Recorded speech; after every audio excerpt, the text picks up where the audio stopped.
Saya mau klarifikasi dulu kepada pemirsa bahwa saya sudah mengundang melalui WhatsApp kepada Pak Kosinudin ya, pengacara dari TPUA juga ya, untuk hadir di podcast, namun tidak ada respon. Jadi silakan netizen sendiri yang menilai. Host Kosinudin itu mantan ex-HTI, ingat itu baik-baik. Ex-HTI itu organisasi terlarang yang dibubarkan oleh Jokowi. Jangan kita sakit hati karena dibubarkan, makanya mereka dendam kesumat, dendam yang tidak bisa termove on, menghajar Jokowi sampai detik ini. Kemarin waktu PIK 2, kami membela PIK 2. Mereka juga dengan Said Didu yang berusaha, target mereka Aguan dan Jokowi. Kenapa Pak Jokowi? Katanya Jokowi ada di belakang Aguan. Sehingga Kojanudin memimpin pasukannya, pasukan relawan-relawan itu yang dulu tanggal 16 saya pimpin demo, saya korlap lapangan, mereka juga yang bawahan dari saya. Sekarang dipakai oleh Roy Suryo, dipakai oleh Kojanudin X dan XHTI, ini organisasi terlarang yang dibubarkan oleh Jokowi. Tidak perlu kita tutup-tutup dan tidak perlu malu mengatakan mereka.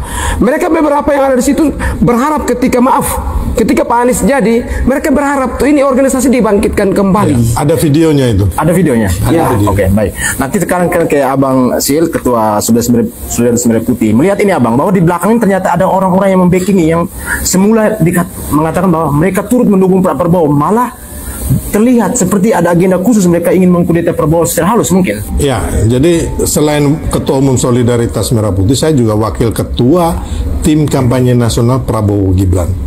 Dan saya tidak melihat dari mereka semua ini yang mempermasalahkan ijazah palsu ataupun yang mau memaksulkan Gibran itu bukan tim sukses atau pendukung Prabowo Gibran. Jadi benar apa yang dikatakan oleh Ade Fritz bahwa rata-rata kebanyakan mereka dari pendukung Anies. Gitu loh. Kalau di media sosialnya pendukung Ganjar juga ada banyak. Ya, ada beberapa orang. Mereka gabung. Jadi intinya bahwa isu pemaksulan dan juga isu ijazah palsu ini sengaja dimainkan, ya kan?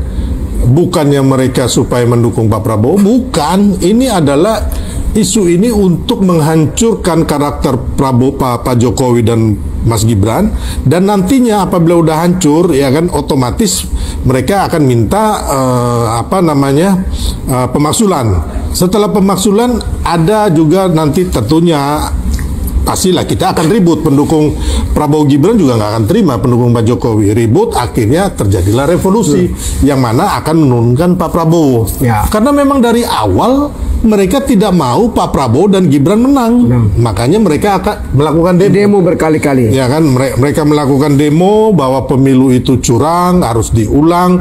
Bahkan mereka menggugat baik pihak Ganjar maupun pihak Anies di MK. Tapi apalacur kembali lagi, memang mereka menggugat akhirnya kalah dengan orang-orang seperti yang jago-jago kayak Refli Harun, pengacara hebat-hebat itu. Berarti kalian memang nggak becus. Kalian selama ini hanya membangun hoax, mengadu domba. Secara fakta hukum mereka nggak punya gitu loh, hanya menggugat, ya kan, di MK, berdemo, ya kan, untuk menggagalkan pemilu itu. Bahkan kalau kita lihat orang ini semua seperti kayak Ibu Mega, apakah dia rela Prabowo Gibran? Enggak. Kenapa? Ibu Mega pernah mengatakan bahwa mereka akan mengalahkan Prabowo Gibran dalam satu putaran, gitu loh. Jadi ini memang benar.